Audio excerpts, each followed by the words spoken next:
everybody, and welcome to the Investing Across Borders podcast, where we teach you how to invest, live, work, and play across borders. I'm Lauren Cohen, and I'm the host of the Investing Across Borders podcast. I'm a cross-border lawyer, a realtor, and a cross-border expert in many ways. And I love working with other fellow realtors, especially those that are originally from Canada, living in the US, in a really nice, warm, sunny place, Southern California. And I met Thomas through, I don't know exactly, just through everywhere, really, right? Isn't that Social kind of media. and then after we started chatting, I'm going to bring him on in a moment, Thomas Lorini, but after we started chatting and realized all of these synergies that we had, we also found that we are both with EXP, which is kind of cool. So on opposite sides of the country, so potentially good referral partners as well. So without further ado, I'm going to introduce you to my guest for today, Thomas Lorini. Thomas, welcome. Please say hi and tell us a little Lauren. bit How are about you? Thank you for having me. It's a Of pleasure to course. be here.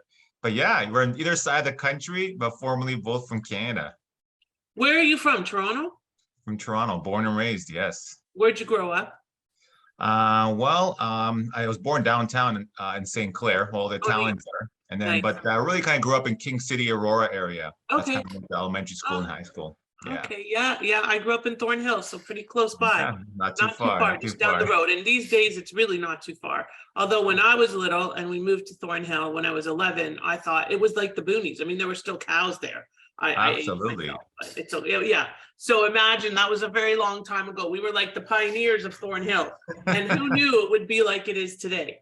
But anyway, we don't need to talk about Thornhill that much, but a lot of our clients definitely know about Thornhill. It's definitely an active place, especially to raise a family and all around there in Maple area and near Canada's Wonderland, which is where Thomas grew up.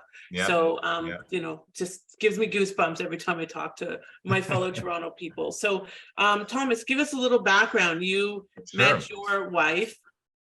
Yes. So this story can go on for a long time, but yeah, born and raised in Toronto. And this was about, going back to 2007. A friend of mine was getting married, and actually a friend of mine's brother was getting married. And a friend of mine told me, hey, why don't you come to his wedding? I'm like, I wasn't invited. And it was literally like a week later. And I had no vacation time with the company I was working for. So he's just come, it'll be fun. So I literally crashed this wedding. I booked a flight last minute, Thursday to Sunday. And my first time to California. And wow, really? First time to California. Never been to California. Go there for 4 days to crash a wedding. And it's at the wedding where, everyone's dressed up. And I'm like, oh, who's that? That's the bride's cousin. So I'm like, oh. So I literally kind of like, at some point during the festivities, I walked up there, introduced myself. And then by the end of the night, exchanged information. And then for whatever reason, I just knew that, she was the one. And lo and behold, right from that moment? Yeah, right from that moment. She didn't know, but I knew. Like, it was just like the timing of everything and point in my life where I was at, and just how we just connected and everything about her. I just knew. It was one of those feelings that I felt like this is the one. So from then, I returned a few months later. I'm like, I got to meet your parents, and literally. Wow. In November. Wait a minute. I have to interject. Hold on a second, please. So you're saying that you met this woman at a wedding, and now in between that, before going to meet her parents, you had to have spent some time getting to know her. This is back in 2007. So we literally had just emails and, a few phone calls type of thing. Yeah, we had no no WhatsApp and no Messenger, that sort of thing. So literally we just did a bunch of emails and phone calls. And I say, hey, I'm booking a return flight. I'd love to meet your parents. So, and this was like in February. So I met her in November, flew back in February, met her parents, flew back in March, again, for a couple of days. And then she came, met my family in May. And then in November of that year, I proposed. 6 months later, we were married. And then she literally came to Canada straight from our honeymoon. So our first 5 years of our marriage, she lived in Toronto. And she got the full-fledged cold weather. Oh yeah, first 2 kids were born there, and then we would come back to California for like a month and a half at a time, and it was like, this is so nice. And then we went through the process to get my paperwork, green card, all that good stuff. So I know at some point you're gonna ask me how did I end up in the States? Well, this is the way I married American. I kind of shortcut my way through it. But I mean this was it. Yeah, well, that is nice. That's a true love story. So nice. And look, you're still smiling, and they have 3 children. And he was just telling me that his wife homeschools 2 of them, and they have a little 2-year-old. So Yes. there's a lot of activity going on in the Lorini house. Never a dull moment. Exactly. And like me, Thomas found a little niche for himself working with Canadians investing in the US. So how did that all come about? So when I moved to the US, I had at that point bought into some rental properties back in Canada, and I wasn't in real estate full time. So it was really literally I sold my business, moved to the States. I was actually going to partner into a telecom business that didn't work out. So I figured I'm like, you know what? I've been buying this rental property side, kind of like this real estate thing. Why don't I kind of get into it full time? I started working with a father-in-law who's a builder. So I kind of learned that whole development side of it. And at some point I say, you know what, let me get my license. Might as well go into this, just keep kind of adding on to my Sure. real estate career. Of And then I course. got licensed. And then, from there you start servicing clients. And then at some point, I realized over the last 2, 3 years, I mean, Canadians, I mean, they're investing, with all social media, YouTube, people are getting educated more. They're realizing, hey, I should be investing in real estate. And then what I've realized is that, I mean, coming from Canada, the Canadian market's a small market. The price points and the opportunities in Canada are limited. So I figured, well, why don't I just start to bring these Canadians to the States and to invest? And that's Yeah. kind of what I've been helping to facilitate. It's like, I mean, expanding their mindset, expanding the opportunities for them. And now I've been assisting a lot of them to invest in the US. So now I'm assuming that you work kind of like me in terms of working with the client and working with referral partners all over the country, which is Yes. probably one of the reasons, like me, that you're with EXP, right? Because you have 100, referral partners yeah, everywhere. 100%. EXP is a great company for that. It really makes the referral process very simple. And we've got agents everywhere. I mean, I even I refer clients to agents in Canada. And that's worked great. So Yeah, yes, a I mean, lot of people don't realize, sorry to interrupt you, a lot of people don't realize that real estate referrals can cross borders very easily. Same yes, deal, same referral, you can have, whatever split you agree upon, any border. It doesn't have to be Canada and the US, it can be Mexico, it can be India, it can be yeah, Israel, wherever. So, it's beautiful. And I'm in California in Orange County. It's a high price market. So a lot of the people I'm referring are to more, let's call it advantageous markets, markets where the price points and the cash flow opportunities are better and higher. And so that's where I've been have a lot of my referral partners: Florida's, Ohio, Carolinas, Arizona, that sort of thing. right, the same places. Yeah, Texas, I'm assuming, right? yeah, Got exactly. it. Texas. Yeah. Yep. So that's cool. And so when you do that, other than referring the client, what else what other stuff do you do for the client? Obviously, you're building a network of some of my colleagues, for example, and me, but you Yep. also are doing a lot of social media. So how does that all work? Yeah, I mean, great question. I mean, over the last year, I've been continuing to just pour into the social media, providing a lot of educational content. The more content, people reach out. So a lot of it is educating them on, okay, how to invest in the US. I mean, Right. I kind of always I give them kind of high level perspective. And at some point, I kind of guide them to, cross-border lawyer or a CPA, because those are probably 2 critical considerations they need to know. Yes. But again, it's not rocket science. At the end of the day, Canadians are investing already in the US. It's just a matter of like what their goals are, what their, what kind of opportunities they're looking for. And in this past year, I've also, with that, I mean, I've got a couple of large networks in Canada. I've been hosting boots on the ground events also in the US. So we just hosted one last month in Tampa, Florida. So basically, brought about 20 Canadians to Tampa for about 5 days, and we just scoured the area. I brought in local professionals to kind of educate them about the market, We walk different types of asset classes from single family, Airbnb to multifamily. So after about 4 or 5 days, you get a great feeling and understanding of that market. And just kind of run the numbers and having that local team.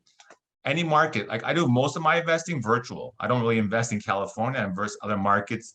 So it's really And why important to would have that those be? local, what's that? I said, why would that be? Just Right? because the prices in California are a little crazy, right?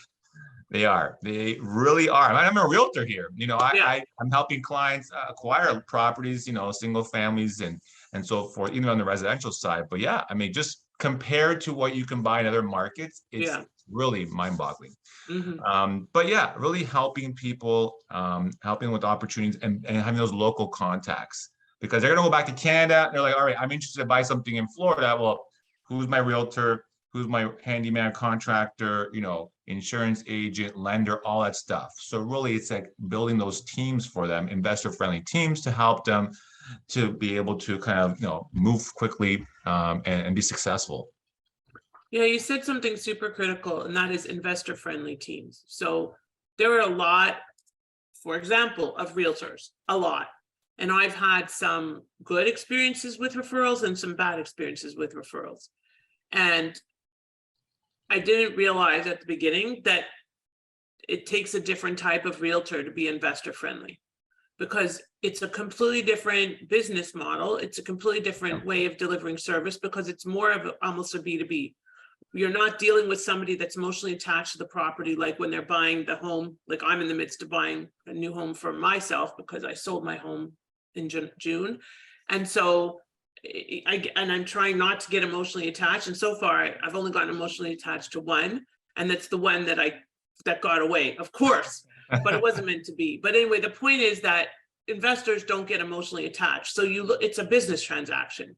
And it would be great if a prospective homeowner that's going to live there looked at it as a business transaction, but it's not, because this is where they're going to have their children and they're going to spend their time. And so it's a completely different thing. And it takes a different type of mentality and a different type of personality to deal with investors. And the other part of that is that not everybody is investor savvy. So they may think that they know how to work with investors, especially from another country like we are dealing with for the most part. Yep. But it's more than that. It takes somebody that has the tenacity to look under the covers and do the due diligence, because it's a different buy and you have to be sensitive to that. And if you can build that presence and that knowledge base and expertise, you can be golden, because investors are going to bring more investors and they're going to bring more deals and more purchases, and it just keeps on growing from there. So when did you, since you've only been a realtor for how long now? About 5 years. Okay. And so when did you realize that you wanted to work with investors? You said about 2 to 3 years ago when you started working like. Well, what happened was when I got my license, I mean, I kind of realized like there's thousands of realtors and what was going to position me differently than most of these agents. And Sure. that's when I was like, well, I've been investing now for about 5 years. So I had all this experience as an investor. Right. So now I'm like, this is my niche. Ultimately, I can talk the talk. I have a lot of proof of the concept. I've been doing it for a while. So what I started doing, I started going to other meetups, all these real estate meetups, and I realized, all right, here's good. I got invited to speak about my experience and so forth. And I eventually started my own meetup, and I hosted people once a month. And that was my audience. I would literally have a meetup once a month in my escrow office, bring in about 30 people, talk about real estate investing. And I would basically take all their information. I would say, listen, sign up at the back, and I'm nothing to sell you, but I would follow up with each of you and help you put a game plan together for investing in real estate. And for me, it was a long game, but it quickly became my niche. And I basically follow up with, during the week, all the people that attended my workshop, I'll basically sit down one-on-one. What are your goals? What are you looking for? What's your capacity? Get them pre-approved. And we start looking at, duplexes, single families with an ADU, triplexes. And that was my business just until COVID hit, and everything kind of stopped and everything went online. But that was kind of my focus. And I'm an investor myself. So it's not like I stopped investing. So I'm already in this full time as an investor. So it makes sense to kind of like go hand in hand, being a real estate agent that's focused on investing. Yeah. I think a lot of, well, a lot of my clients that are coming and getting visas want their real estate licenses down here. And in order to get your real estate license and work with buyers and sellers, because you can get your real estate license with your social and you pass the test and whatever, fine. But you can't work with buyers and sellers directly without the proper visa. However, if you're the spouse of a visa holder, you can. So a lot of clients are choosing which spouse might be the one to get the real estate license based on, or to be the one to get the visa, I guess, based on who wants the real estate license. Because it's so Interesting. different down here. I'm sure you know in Ontario, it's a year-long process. It's a nightmare. Right. You actually have to Yeah. go to a college course and it's a whole year. In Right. Florida, I know in California it's a little longer. In Florida, it's 63 hours. I mean, Oh, wow. That's it? 63 hours. So Okay. anybody that says they can't do it, yeah. Yeah, a friend of mine the other day said, oh, I'm a part-time realtor without my license. I said, so get your license. Like, I mean, she's a smart girl. Just take her like a few weeks. Just Crash course and that's it. that's it. So, but at the end of the day, I think that the key is that having your license, even if you're looking for off-market properties, definitely gives you a leg up on finding any property. You do have access to MLS. Yep. I'm on the commercial side, so you have access to other colleagues that are speaking the same language and bringing opportunities your way. Yep. And you're going to be able to get access to the properties without waiting for somebody if they are on the market or listed. Right. Yep. And so there's a lot of advantages to having your real estate license as an investor, whether you want to work with other investors or not. And sometimes that'll just happen by like naturally, organically. It will just happen that you'll start looking at properties and there'll be an investor and they're like, oh, you look like you know what you're doing since you're an investor and a realtor.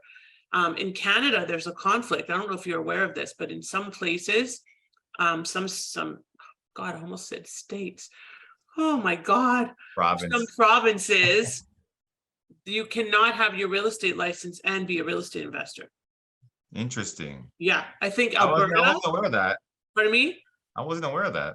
Alberta, I think Ontario. I mean, you could probably invest through a corporate name or something like that, but there's a conflict. And I mean, I disagree with that. Like, so.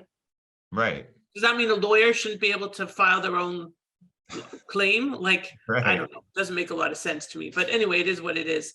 So, and so what's in your 5-year plan? Going forward? Yeah. Well, I think it's gonna be a combination of continuing to build up my portfolio. I'm focusing on multifamily, larger projects. A lot of interest from Canadians. I'm part of a network back there. Currently is about 500 members, looking to expand to bring on some US members to help facilitate kind of being boots in the ground for these Canadians. Because again, going back to these Canadians want to invest into US, where to invest, and once they've targeted a market, who is their support team? So it's really gonna be important to kind of build all those kind of important partners. And so yeah, I think going forward, it's just continue to help more and more Canadians build up my own personal brand and network. Continue to help, push out some good content, educational stuff, continue to collaborate with people like yourself, build up my, professional network as well. Yeah, and just keep going forward in this direction. Awesome. Well, you have 3 young children as well, so. Oh yeah, on the personal side, yeah, being a dad, husband, I'm like, yeah, that takes a lot of, a lot of commitment and energy. And I like the homeschooling environment because of flexibility offers. We're going to be going to Canada at the end of February for 3 weeks, and that's not even March break. So, we can travel and we have that flexibility to do things when we want on our own time. So that's been great. And real estate, a lot of it you can do virtual, Right. Now, especially more so than ever before, for sure. Yeah, I posted something yesterday. It's probably, if we really sit down, all the tools that we use to or I use, I'm sure you use, all like what we're using right now, Zoom. There's probably 50 different like apps and technology things that we use to kind of allow us to do things in real estate virtually anywhere, from DocuSign to all this web kind of casting stuff, to like, emails and all these different communication chats. So there's tons of that. So, I mean, that's the beauty. Where my previous life, I was in manufacturing, mechanical engineering. Oh, I was stuck in a right, building. I right. had to go there, Completely different. 7:30, couldn't leave till like 5:30, couldn't take personal calls, couldn't do anything. Mm, I mean, you're really kind of like stuck. And I kind of need to break free from that. So yeah, that's one thing that real estate has really kind of allowed that freedom. And I'm not saying it's easy, but I mean, the freedom right. to kind of design the life that you want. Yes, agreed. And also that's also the silver lining of COVID, because before COVID, for me, for example, other than when my throat is hurting like now, I speak at events. And I'm a single mom. So speaking at events was not easy because I would have to go there, and a lot of arrangements, and half the time, more than half the time, even now, I still have to say no sometimes, but I Right. had to say no. And now, and definitely over COVID, but now a little less because people want to be in person, but you can speak virtually, and you can speak virtually anywhere. Right. So that's the beauty of you spending 3 weeks in Canada, or me spending 3 or 4 weeks in Israel or Canada, but not usually. And why February? But we won't go there. Like, choose like April or May. Dad's birthday. That's the only reason. Okay. I mean, I'm like, what? February? Yeah, I know, that's, I know. It's a yeah. cool one, but it's a special occasion. It's my dad's 75th, so we're throwing a Oh, surprise nice. party and all that Got good it. stuff. Got it.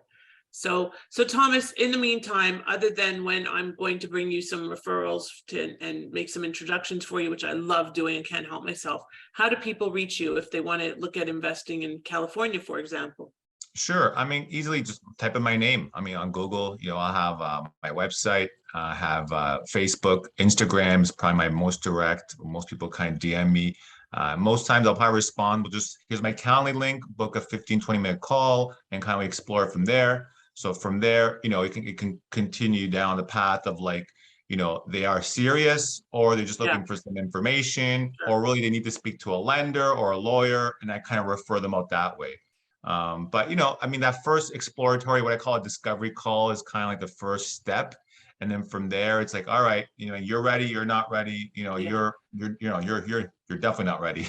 100%. Totally. I'm with you there. There's a lot of people that think they're ready and they're not, or they are scared, very scared. And it stops them in their tracks. And we try to give them the comfort that they can go forward and not be scared and take that first step. And it's a process, whether you're investing just to invest or whether you're investing to immigrate, it's a process. And you don't want to overlook any of the important steps involved in that process. So with that, I will thank you for joining me today from sunny Southern California. And again, I'm Lauren Cohen. I would invite you to subscribe to our podcast on all of the podcast channels, Apple, you name it, Google, all of the podcast channels. And we would love to have you subscribe and give us a 5-star rating. And stay tuned for amazing future episodes, and obviously check out our past episodes as well. I'm Lauren Cohen with the Investing Across Borders podcast, where we teach you how to invest, live, work, and play across borders. Thank you so much for joining us today, and we will look forward to seeing you on our next episode. Thanks, Thomas. Bye Thank for you for now. having me, Laura. It's been a pleasure. Take care.